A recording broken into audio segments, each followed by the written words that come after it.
নামিয়েছিল তাদেরকে এই আশ্বাস দিয়ে বটে যে তোরা যা ইচ্ছা কর, সব নিয়ে আয়, রাজশাহী থেকে নিয়ে আয়, গাজীপুর থেকে নিয়ে আয়, মানে আন্দোলন করে ফাটিয়ে ফেল। অন্যদিকে আবার পুলিশ বাহিনী সন্ধ্যাবেলা কি একটা হলো, তাদের মধ্যে একটা বোঝাপড়ার সমস্যা, সন্ধ্যাবেলা নেমে পড়েছে পুলিশ কমিশনার এবং পিটিয়ে এদেরকে উঠিয়ে দিয়েছে। তারা আন্দোলনকে আরো চাঙ্গা করতে গুলিবিদ্ধ হয়েছেন, এই খবর প্রকাশ করে দিয়েছেন। তারপর দেখেন যে সরকারও তাদের পক্ষে নাই, সরকারও বলছে এবার উঠে যা।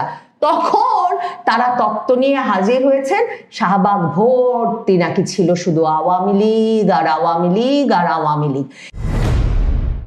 ঢাকায় শাহবাগকে কেন্দ্র করে বৃহস্পতিবার বিকেল সন্ধ্যা রাত থেকে শুক্রবার মধ্যরাত পার করে এমন জমজমাট নাটকের ব্যবস্থা করা হলো যে মানে ফেসবুকে রিল দেখতে দেখতে চোখ ফেরানো মুশকিল হয়ে গেল। মানে বাংলাদেশে একটা যে প্রশিক্ষিত আন্দোলন বাহিনী তৈরি হয়েছে, সেই আন্দোলন বাহিনীর সকল তারকা মুখেরা উপস্থিত ছিলেন এই আন্দোলনে। মানে যমুনার সামনে যে নাটক শুরু হয়েছিল বৃহস্পতিবার সন্ধ্যার দিক থেকে, সেই আন্দোলন শুরু করেছিল ইনকিলাব মঞ্চ। সবসময় মনে রাখতে হবে যে হাদির মৃত্যুকে ঘিরে আপনার যতই আবেগ থাকুক না কেন, ওসমান হাদিকে আমরা চিনেছিলাম যখন তিনি ইনকিলাব মঞ্চ গড়ে তোলেন বাংলাদেশ জুড়ে ফ্যাসিবাদী আর ফ্যাসিবাদীদের দোসরদের সকল স্থাপনা ভেঙে গুড়িয়ে দিতে, ধানমন্ডি 32 নাম্বার থেকে শুরু করে মুক্তিযুদ্ধের সকল স্মারক ভেঙে গুড়িয়ে মিশিয়ে দিতে।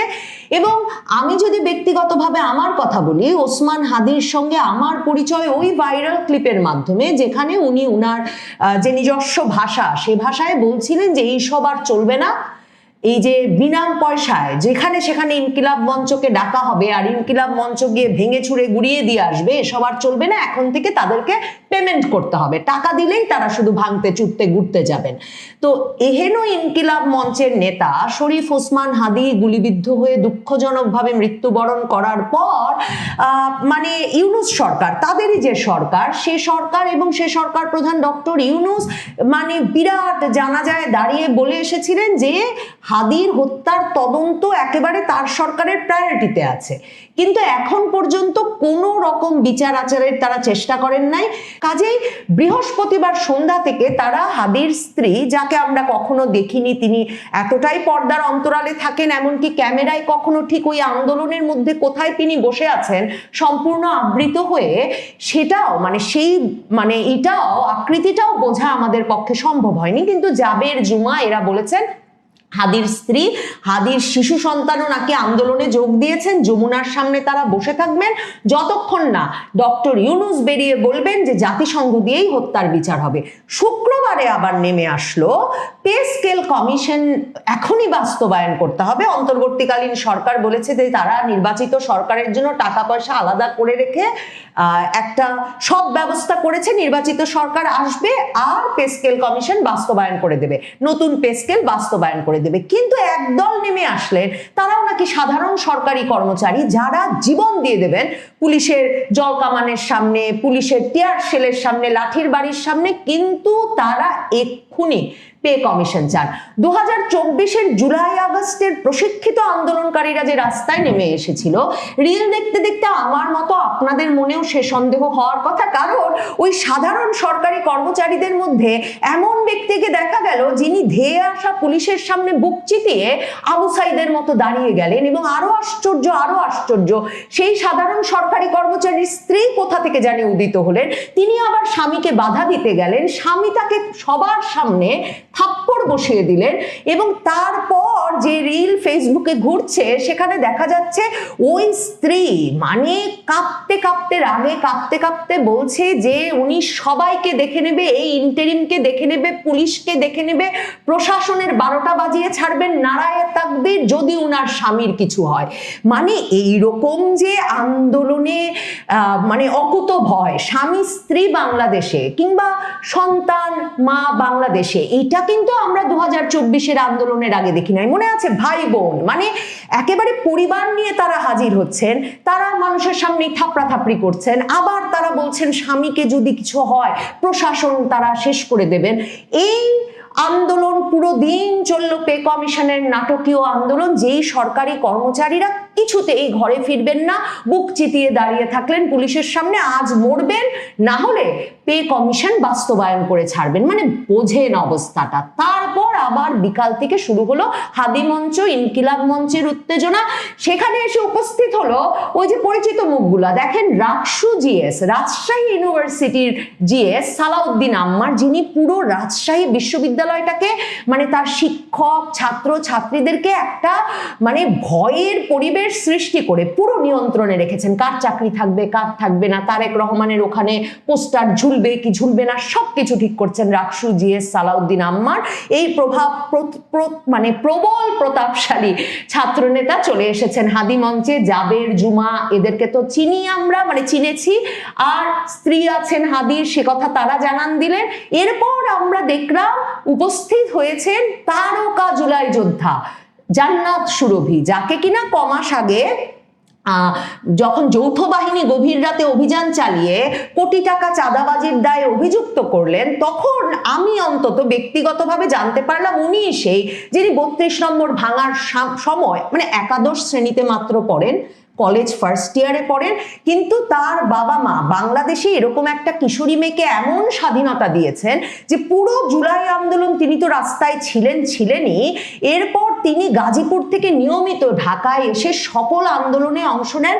32 নম্বর ভাঙার সময় তার ভিডিও ভাইরাল হয়েছিল যে তিনি সকলের সাথে মিলে নাচছেন, লুঙ্গি ড্যান্স করছেন একমাত্র নারী সদস্য হিসেবে।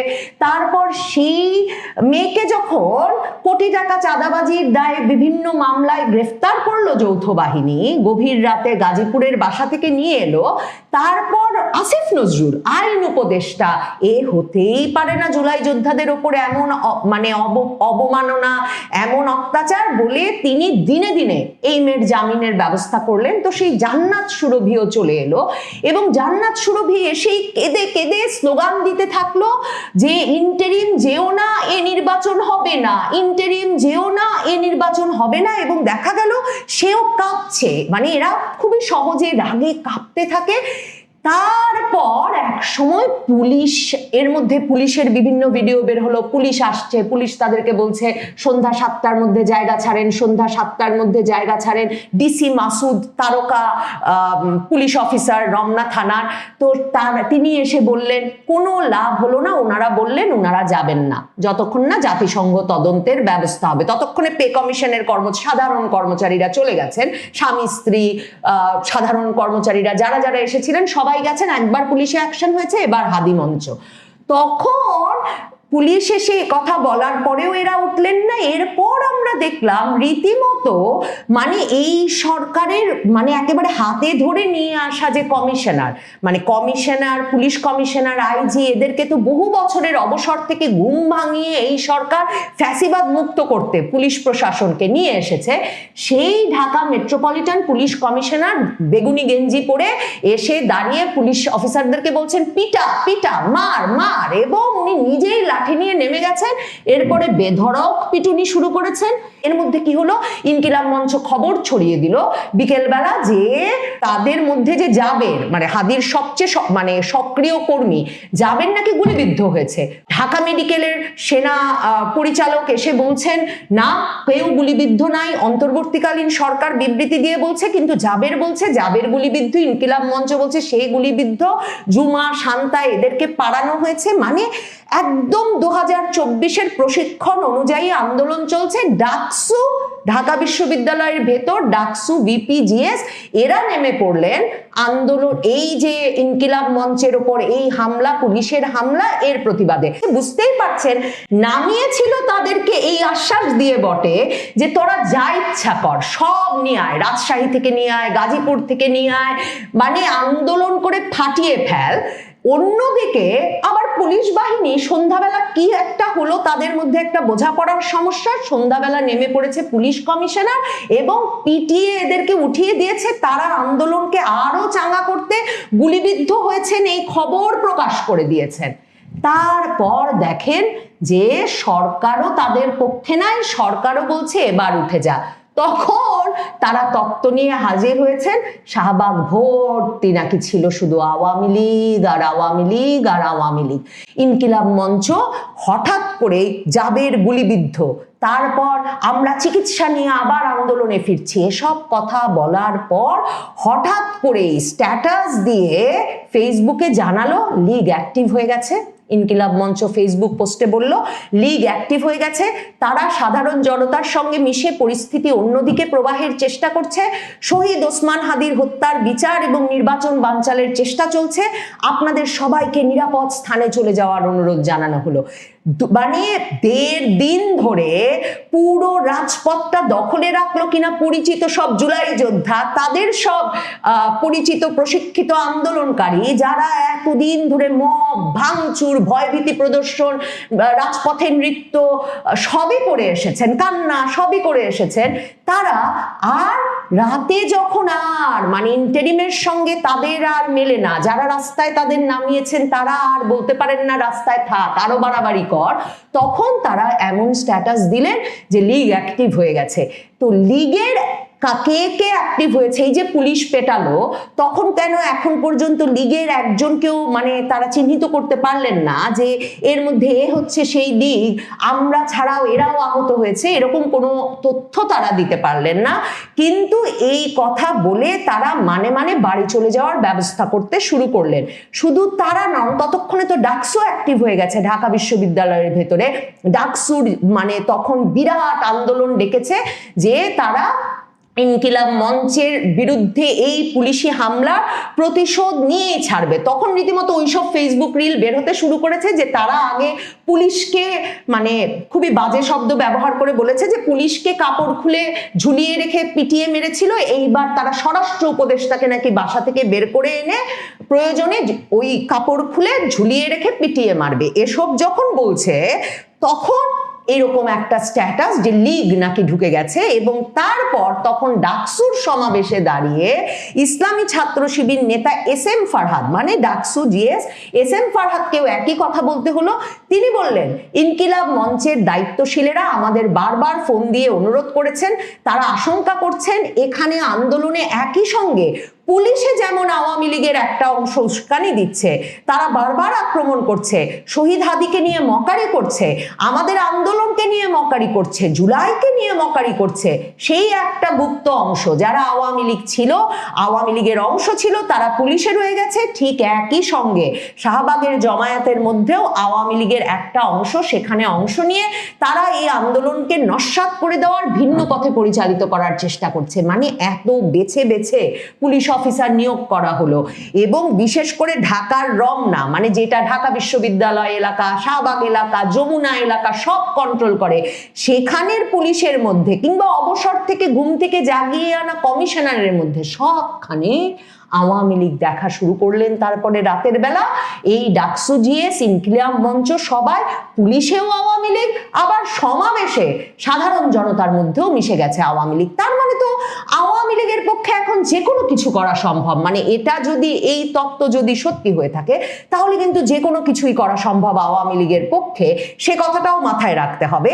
এবং তারপর ফারহাদ বলেন ডাকসু জিএস যে শহীদ ওসমান হাদি হত্যার বিচারের দাবির আন্দোলনকে আওয়ামী লীগের সন্ত্রাসীরা ভিন্ন খাতে প্রবাহিত করে আগামী নির্বাচনকে প্রশ্নবিদ্ধ করবে তা তারা কখনো চান না। ভাবেন সারাদিন ধরে সেখানে আসিফ নজরুলের প্রিয় জুলাই যোদ্ধা জান্নাত সুরভি কাঁদছেন আর বলছেন ইন্টারিম যেও না, নির্বাচন হবে না, ইন্টারিম যেও না, নির্বাচন হবে না, এই কথা বলছেন ঠিক আসিফ নজরুলের মনের ভেতরে যে কথা। আর রাতের বেলা ডাকসু জিএস বলছেন নির্বাচন বানচাল করার এই প্রচেষ্টা আওয়ামী লীগের প্রচেষ্টা কখনোই সফল করতে দেওয়া যাবে না। কাজেই তিনি বলেন ইনকিলাব মঞ্চ কিংবা শহীদ হাদির শাহাদাতকে এই নির্বাচনের মুখোমুখি করার যে ষড়যন্ত্র, সেই নির্লজ্জ ষড়যন্ত্রের আমরা সুযোগ দিতে চাই না।